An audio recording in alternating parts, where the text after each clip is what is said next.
আসসালামু আলাইকুম। আশা করি আল্লাহর অশেষ রহমতে সকলে ভালো আছেন। প্রতিবারের মতো আবারও ইসলামিক প্রশ্ন নিয়ে আপনাদের সম্মুখে উপস্থিত হলাম। আপনার কাছে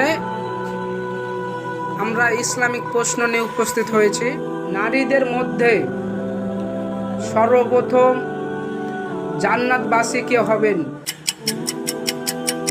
নারীদের মধ্যে সর্বপ্রথম জান্নাতবাসী হবে ফাতেমা রাদিয়াল্লাহু আনহা।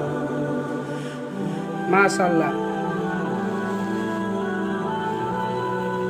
কোন নবী কাঠুরিয়া ছিলেন?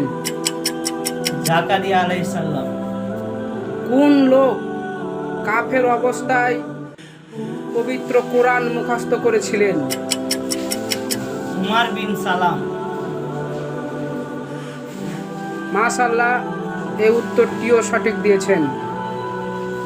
কোন নবী পশু পাখি ও বাতাসের সঙ্গে কথা বলেছেন? সুলাইমান আলাইহিস সালাম। মাশাআল্লাহ। কোন মহিলা জিবরাইল আলাইহিস সালামের সঙ্গে সরাসরি কথা বলেছেন? হযরত মারিয়ম। মাশাআল্লাহ, আপনি উত্তরটিও সঠিক দিয়েছেন। বন্ধুরা,